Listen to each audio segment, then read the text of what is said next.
CBSE words में आपका स्वागत है। तो हम पढ़ रहे थे क्लास 8 साइंस का 5th चैप्टर और इसकी 2 वीडियोस अपलोड हो चुकी हैं।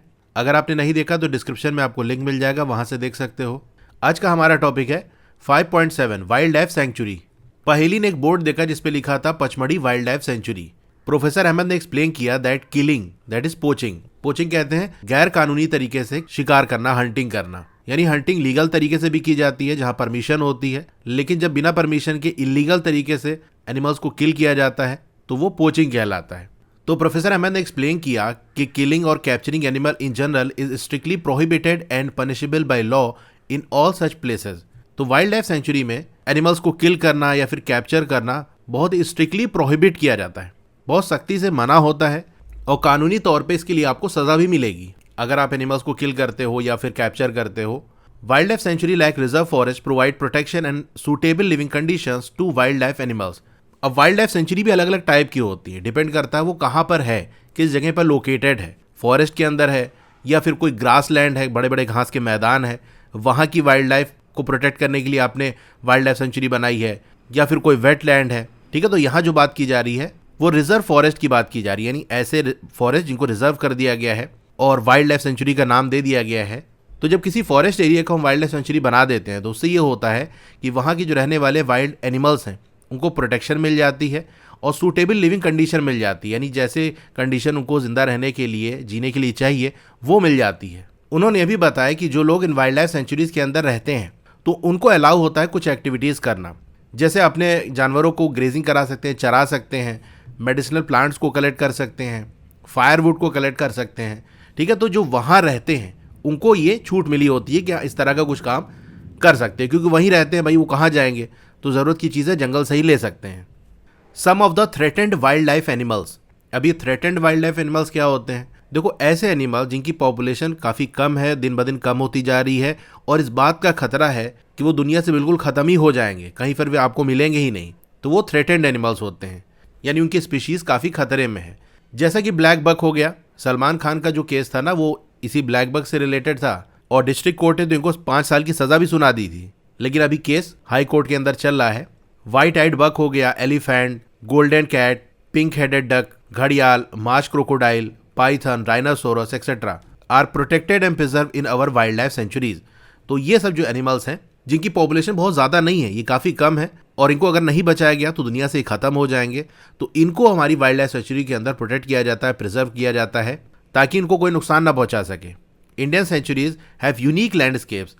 अब इंडिया की जो सेंचुरीज हैं उनका एक यूनिक सा लैंडस्केप है। लैंडस्केप मतलब जैसे आप कहीं पर देखो तो जो व्यू आपको नज़र आता है, जो नज़ारा आपको दिखाई पड़ता है, वो लैंडस्केप कहलाता है। तो इंडिया में भी अलग अलग सेंचुरीज के अंदर जाओगे तो यूनिक से आपको नज़ारे देखने को मिलेंगे, जैसे ब्रॉड लेवल फॉरेस्ट, फैले हुए जंगल आपको देखने को मिलेंगे, यानी फॉरेस्ट एरिया के अंदर भी आपको सेंचुरीज देखने को मिलेगी। फिर माउंटेन की जो फॉरेस्ट है उनका व्यू अलग तरीके से होता है, वो दिखने में थोड़े अलग से होते हैं, माउंटेन एरिया के अंदर है। And Bush lands in deltas of big reverse. बड़ी बड़ी रिवर्स के जो डेल्टाज हैं वहाँ जो बुश लैंड्स हैं वहाँ पर भी आपको सेंचुरीज देखने को मिलेगी, उसका नज़ारा आपको अलग देखने को मिलता है। अच्छा, ये डेल्टा क्या होता है, बुश लैंड क्या है, ये कहानी थोड़ा समझते हैं इसको। जैसे ये हमारा ओशन है, अब रिवर्स क्या करती हैं, ओशन में आके मिलती हैं, तो ये रिवर बहते हुए आ रही है, ये ओशन में आके मिल गई। तो रिवर जब बहते हुए आती है तो अपने साथ कुछ सेडिमेंट्स ले आती है, मिट्टी वगैरह अपने साथ बहाते हुए लेकर आती है। जब ओशन में आके मिलती है तो ये जो सेडिमेंट्स हैं वो आकर जमने लगते हैं। जैसे रिवर आ रही है तो जो मिट्टी लेकर आ रही है वो आकर यहाँ पर ऐसे जमने लगा, तो इस तरह से आके यहाँ मिट्टी जमने लगती है और पूरा एक ज़मीन का एरिया बन जाता है। आमतौर से इसका जो शेप है वो जैसे यहाँ आप देख सकते हो ट्रायंगुलर है, ट्रायंगल जैसा शेप है, और ट्रायंगल वाले शेप को हम डेल्टा कहते हैं। यानी यहाँ पर जो मिट्टी जम के ज़मीन का हिस्सा बना रही है उसका शेप आपको ट्रायंगल जैसा दिखेगा, डेल्टा जैसा दिखेगा, इसीलिए इसको हम डेल्टा कहते हैं।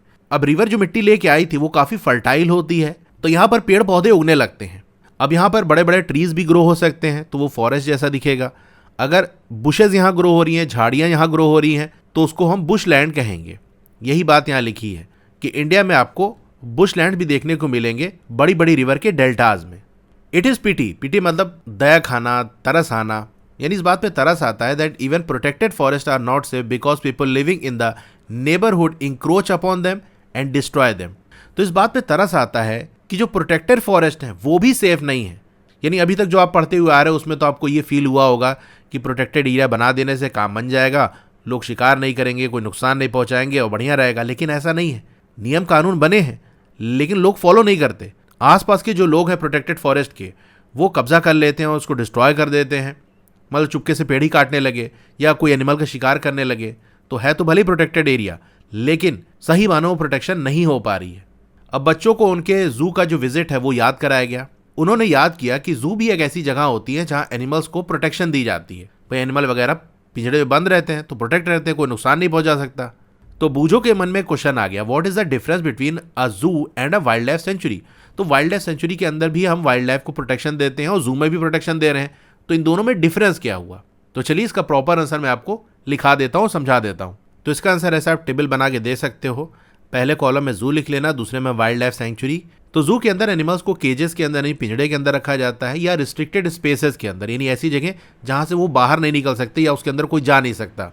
वहीं वाइल्ड लाइफ सेंचुरी के अंदर एनिमल्स आज़ाद होते हैं, एक बड़ा सा नेचुरल एरिया होता है, वहां वो घूम सकते हैं। सेकंड पॉइंट है, zoos are generally made for education and entertainment purpose. Zoo को एजुकेशन या एंटरटेनमेंट पर्पज के लिए बनाया जाता है। लोग घूमने जाते हैं कि चलो चिड़ियाघर जा रहे हैं। वहीं वाइल्ड लाइफ सेंचुरी का पर्पज ये होता है ताकि वाइल्ड लाइफ और उनका जो हैबिटेट है उसको प्रोटेक्ट किया जा सके, उसको कंजर्व किया जा सके। थर्ड पॉइंट है, visitors can observe animals up close. जू के अंदर जो विजिटर है वो एनिमल के काफ़ी करीब जा सकते हैं, क्योंकि जो एनिमल्स हैं वो केज के अंदर होते हैं, तो काफ़ी करीब हम उनके जा सकते हो। लेकिन वाइल्ड लाइफ सेंचुरी के अंदर क्योंकि वो आज़ाद रहते हैं, बहुत करीब जाओगे तो अटैक कर देंगे, तो लिमिटेड या फिर कोई भी इंटरेक्शन नहीं होता विजिटर से। फोर्थ पॉइंट है, आर्टिफिशियली क्रिएटेड और मैनेज्ड इन्वायरमेंट। वहाँ का जो इन्वायरमेंट है वो नेचुरल नहीं होता, आर्टिफिशियली क्रिएट किया जाता है। मतलब वहाँ घास उगाई जाती है, पत्थर ले आके रख दिए, या जिसको जैसा इन्वायरमेंट चाहिए वो वैसा बनाया जाता है। हकीकत में वैसा रहता नहीं है, नेचुरली पहले से वो नहीं था, बनाया गया था बाद में। वही वाइल्ड लाइफ सेंचुरी के अंदर जो नेचुरल इन्वायरमेंट है एनिमल का वो रहता है, यानी वहाँ का जो जैसा इन्वायरमेंट है वो वैसा ही रहेगा, बस हम खाली उस एरिया को प्रोटेक्ट कर देते हैं बाहर से। फिफ्थ पॉइंट है, often manage by local governments और प्राइवेट बॉडीज। जू को मैनेज करने का काम जो वहाँ की लोकल गवर्नमेंट है वो करती है, या कोई प्राइवेट है अपना उसने जू खोला है तो वो देखता है। वही वाइल्ड लाइफ सेंचुरी इसको गवर्नमेंट मैनेज करती है, या फिर जो कंजर्वेशन अथॉरिटीज़ है, फॉरेस्ट कंजर्वेशन वाले, वो लोग इसको मैनेज करते हैं, देखभाल करते हैं। कोई प्राइवेट ऐसा नहीं कि अब चलो हमने बना लिया वाइल्ड लाइफ सेंचुरी, अपने से नहीं आप बना सकते, कोई प्राइवेट बंदा नहीं बना सकता। तो ये 5 डिफरेंस दिखा दिए हैं। अगर मान लो एग्जाम में आता है तो कम से कम 3 तो ज़रूर लिख देना। एक्टिविटी 5.7, आप एक जू को विजिट करो, ऑब्जर्व करो कंडीशन जो कि एनिमल्स को प्रोवाइड की जा रही है, क्या वो कंडीशन सूटेबल है एनिमल्स के लिए। तो जैसा है आप बताओ, आमतौर से वो कंडीशन नहीं मिल पाती जो एनिमल को मिलनी चाहिए। Can animals live in artificial settings instead of their natural habitat. क्या वो आर्टिफिशियल जो एनवायरनमेंट बनाया गया है वहाँ पर वो अच्छे से रह सकते हैं बजाय इसके कि नेचुरल हैबिटेट में रहें। तो भाई नेचुरल हैबिटेट सबसे बेस्ट है, वो उतने अच्छे से आर्टिफिशियल जगह पर नहीं रह सकते। In your opinion will the animals be comfortable in a zoo or in their natural habitat. आप बताओ कि जो एनिमल्स हैं वो कंफर्टेबल कहाँ रहेंगे, जू में रहेंगे या उनका जो नेचुरल हैबिटेट है। ऑब्वियसली जो नेचुरल हैबिटेट है वहाँ ज़्यादा कंफर्टेबल रहेंगे, जू में तो बंद रहेंगे वो। तो वाइल्ड लाइफ सेंचुरी आप समझ गए। अब चलिए हम नेशनल पार्क के बारे में जानते हैं। सड़क किनारे उनको एक और बोर्ड दिखा जहाँ पर लिखा था सतपुरा नेशनल पार्क। अब बच्चे वहाँ भी जाना चाह रहे थे। माधव जी ने उनको बताया that these reserve are large and diverse enough to protect whole sets of ecosystems.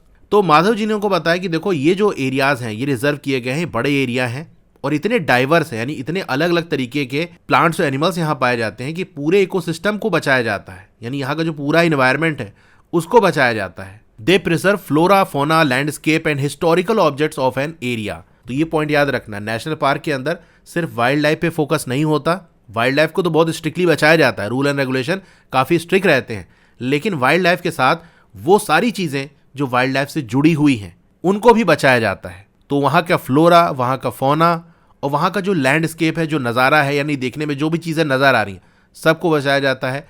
और वो जो हिस्टोरिकल ऑब्जेक्ट्स हैं, अब हिस्टोरिकल ऑब्जेक्ट मतलब जैसे कोई वहाँ पर गुफा वगैरह है, कोई स्ट्रक्चर ऐसा बना हुआ है जो बहुत ज़माने से है, तो उसको भी बचाया जाता है। ऐसा नहीं कि वहाँ कोई केव है वहाँ ले जाकर अपना नाम लिखने लगे उसके ऊपर, तो ये सब नहीं कर सकते। Satpura national park is the first reserve forest of India. तो ये पॉइंट भी इंपॉर्टेंट है कि पहला रिजर्व फॉरेस्ट इंडिया का वो कौन सा है, Satpura national park. The finest Indian teak is found in this forest. तो सबसे अच्छी क्वालिटी का जो टीक है, सागौन है, वो आपको इन फॉरेस्ट के अंदर मिलेगा। There are more than 100 national parks in India. तो 100 से ज़्यादा नेशनल पार्क इंडिया के अंदर हैं। Rock shelters are also found inside the Satpura national park. अब सतपुरा नेशनल पार्क के अंदर रॉक शेल्टर्स भी पाए जाते हैं। अब ये रॉक शेल्टर्स क्या होते हैं? देखो बड़ी बड़ी चट्टानें होती हैं, पहाड़ जैसा होता है जिसके अंदर गुफा टाइप का होता है, यानी उसके अंदर जाकर आदमी शेल्टर ले सकता है, वहां रह सकता है। तो बहुत पहले लोग वहां पर रहा करते थे उन्हीं शेल्टर्स के अंदर। These are evidence of prehistoric human life in these jungles. तो यहां से सबूत मिलता है कि इन जंगल्स के अंदर प्री हिस्टोरिक ह्यूमंस रहा करते थे। अब ये प्री हिस्टोरिक ह्यूमन क्या है? देखो ऐसे इंसान जो कि आज से लगभग करीब 5-6 हज़ार साल पहले हुआ करते थे। ये वो लोग थे जो लिखना नहीं जानते थे। तो उस ज़माने में जब लोग लिखना नहीं जानते थे, वहाँ जो इंसान पाए जाते थे वो प्री हिस्टोरिक ह्यूमंस कहलाते थे।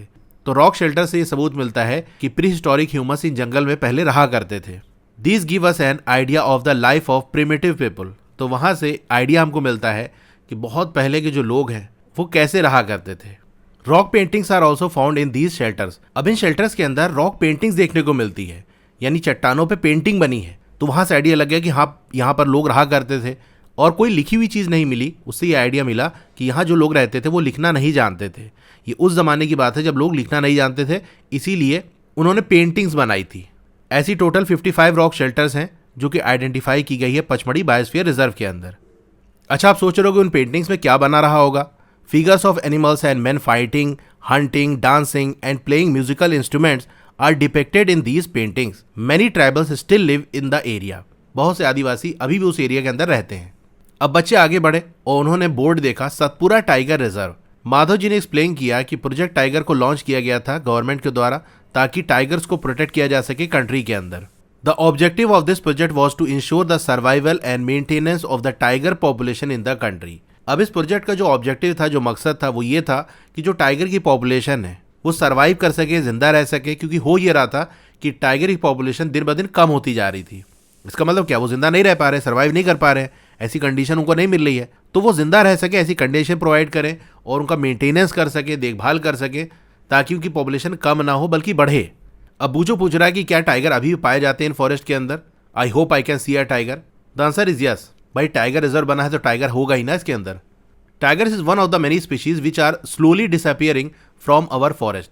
टाइगर उन स्पीशीज में से एक है जो कि धीरे धीरे डिसअपियर हो रहे हैं हमारे जंगलों से, यानी खत्म होते जा रहे हैं। उनकी पॉपुलेशन कम होती जा रही है, जंगलों से ही गायब होते जा रहे हैं। लेकिन सतपुरा टाइगर रिजर्व एक यूनिक है इस मामले में, that a significant increase in the population of tigers has been seen here. वैसे तो आमतौर से जंगलों में टाइगर की जो पॉपुलेशन है वो कम होती जा रही है, लेकिन सतपुरा टाइगर रिजर्व के अंदर इनकी पॉपुलेशन कम तो छोड़ो बल्कि बढ़ रही है, यानी प्रोटेक्टेड एरिया बनाने से फायदा हो रहा है। Once upon a time animals like lions, elephants, wild buffaloes and barasingha were also found in the Satpura national park. तो एक टाइम था कि ये एनिमल्स भी सतपुरा नेशनल पार्क के अंदर पाए जाते थे, लेकिन आज की डेट में नहीं पाए जाते। Animals whose numbers are diminishing to a level that they may face extinction are known as endangered animals. तो इंडेंजर्ड एनिमल्स वो एनिमल्स हैं जिनका जो नंबर है, जिनकी जो तादाद है, पॉपुलेशन है, वो डिमिनिश होती जा रही, कम होती जा रही है, इस लेवल पे पहुंच गई है कि उनका एक्सटिंक्शन हो सकता है, यानी पूरी तरह से वो दुनिया से ख़त्म हो सकते हैं। तो ऐसे एनिमल्स को हम कहते हैं इंडेंजर्ड एनिमल्स, यानी कि पॉपुलेशन ऑलरेडी कम है और कम होती जा रही है, ऐसे ही चलता रहा तो एक टाइम आएगा दुनिया से ख़त्म हो जाएंगे, तो वो इंडेंजर्ड एनिमल्स हो गए। अब बूझो को याद आया कि जो डायनासोर्स हैं वो एक्सटिंक्ट हो गए थे बहुत समय पहले। आज डायनासोर कहाँ है? ख़त्म हो गए ना। Survival of some animals has become difficult because of the disturbance in their natural habitat. अब कुछ एनिमल्स का जो सर्वाइवल है वो डिफिकल्ट इसलिए हो रहा है क्योंकि उनका जो नेचुरल हैबिटेट है वो डिस्टर्ब हो गया है। प्रोफेसर अहमद ने बताया कि अगर हमको प्लांट्स और एनिमल्स को प्रोटेक्ट करना है तो स्ट्रिक्ट रूल को इम्पोज करना पड़ेगा सारे ही नेशनल पार्क्स के अंदर। ह्यूमन एक्टिविटीज जैसा कि ग्रेजिंग हो गया, poaching, hunting, capturing of animals और collection of firewood, medicinal plant etcetera are not allowed. Wildlife sanctuary में हमने देखा था कि कुछ चीज़ों की आज़ादी थी, जैसे आप जानवरों को चरा सकते हो, आग के लिए लकड़ी इकट्ठा कर सकते हो, मेडिसिनल प्लांट वगैरह आप इकट्ठा कर सकते हो। लेकिन नेशनल पार्क में ना भैया, बिल्कुल कुछ भी आप नहीं कर सकते, ज़रा से भी डिस्टर्बेंस आपको नहीं करना है। अब पहली का क्वेश्चन है, are only big animals facing extinction? क्या जो बड़े एनिमल्स हैं वही एक्सटिंक्शन को फेस कर रहे हैं, वही खत्म होने वाले हैं? माधव जी ने पहले ही से बताया कि जो छोटे एनिमल्स हैं उन पर तो और ज़्यादा खतरा है of becoming extinct than the bigger animals. बड़े एनिमल्स से ज़्यादा तो ये छोटे वाले जो एनिमल्स हैं वो खतरे में हैं। At times we kill snakes, frogs, lizards, bats and owls ruthlessly without realizing their importance in the ecosystem. अक्सर हम स्नेक को मार देते हैं, अरे सांप निकला चलो मारो लाठी से, फ्रॉग को मार दिया, लिजर्ड को मार दिया, बैट को, आउल्स को मार देते हैं और उसका एहसास भी नहीं होता कि इकोसिस्टम के लिए कितना इंपॉर्टेंट है।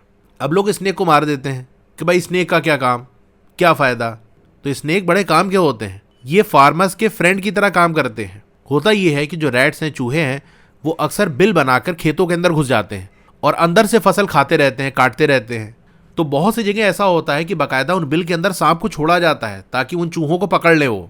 तो स्नेक ये करते हैं कि चूहे वगैरह को वो खा लेते हैं, इस तरह से क्रॉप्स वगैरह बच जाते हैं। इसी तरह अगर फ्रॉग की बात कर ले तो आप सोचोगे अरे मेढक का क्या काम, वो रहे या ना रहे, हमको क्या उससे फ़र्क पड़ता है। फ़र्क पड़ता है कैसे? देखो, जो मॉस्किटोज़ है ना, वो पानी पे अंडे देते हैं।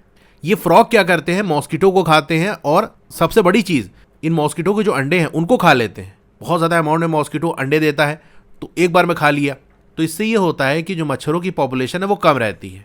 अब इन्हीं मॉस्किटोज़ में से कुछ होते हैं जो मलेरिया कॉज करते हैं, डेंगू कॉज करते हैं, तो इनको मार के हम अपना ही नुकसान कर रहे हैं। जैसे मैंने 2 एग्जाम्पल दिया, आप सोचो कि फ्रॉग को मार दो, क्या फ़ायदा, लेकिन वो फ्रॉग मॉस्किटो को खाता, उनके लार्वा को खाता, अब वो आज़ाद घूम रहा है, मलेरिया कॉज कर दिया, डेंगू कॉज कर दिया।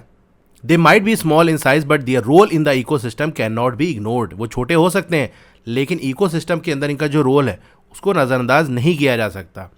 दे form parts of food chain and food webs. तो ये फूड चेन और फूड वेब का पार्ट बनते हैं। जैसे आपने फूड चेन के बारे में पढ़ा होगा ना कि ग्रास को ग्रास हॉपर खाता है, ग्रास हॉपर को रैट खाता है, रैट को स्नेक खाता है, स्नेक को ईगल खा रहा है या वल्चर खा रही है। इनमें से किसी को निकाल दोगे तो पीछे वालों को खाना बंद और आगे वालों की पॉपुलेशन बढ़ती जाएगी, कोई खाने वाला नहीं है, तो बैलेंस बिगड़ जाएगा। अब ये वर्ड इकोसिस्टम कई बार आ रहा है, इसको समझ लेते हैं। An ecosystem is made of all the plants, animals and microorganisms in an area along with non-living components such as climate, soil, river deltas etc.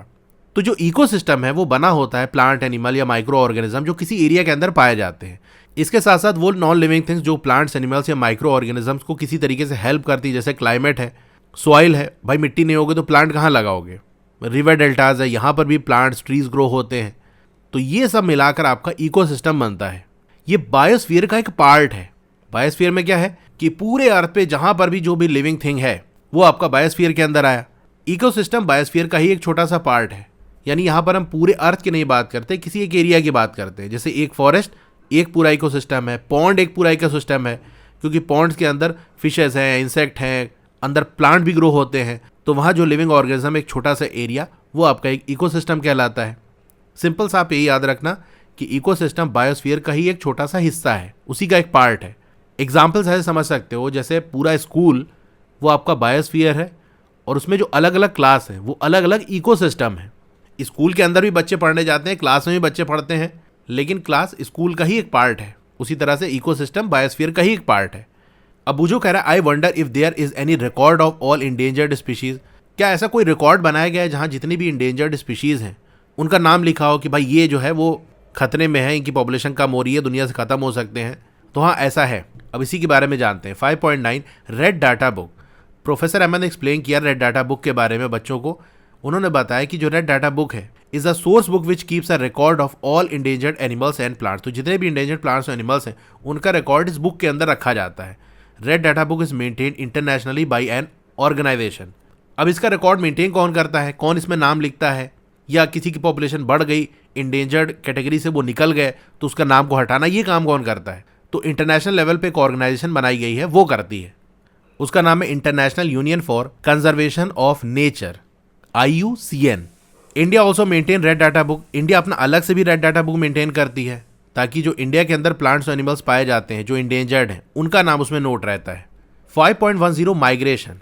The excursion party. Excursion मतलब होता है सैर करना, पर्यटन, भ्रमण करना, घूमना। तो बच्चे क्या गए थे, घूमने गए थे ना।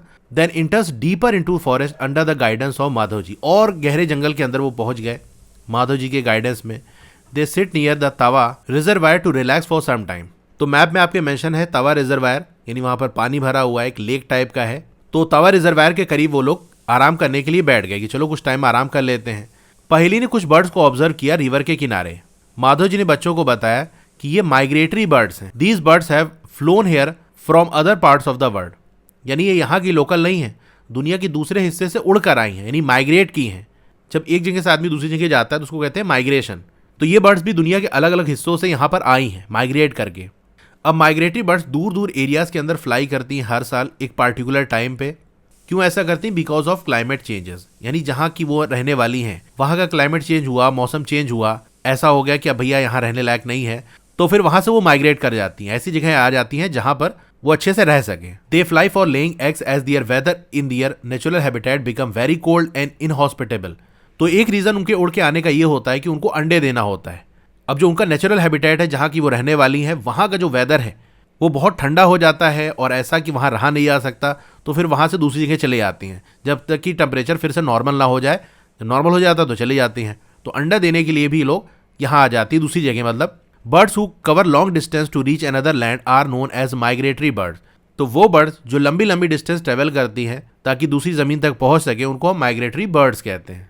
5.11 recycling of paper. Professor Ahmad ने बच्चों का ध्यान डिफॉरेस्टेशन के एक और कॉज यानी एक और कारण की तरफ खींचा कि एक और वजह से डिफॉरेस्टेशन किया जाता है।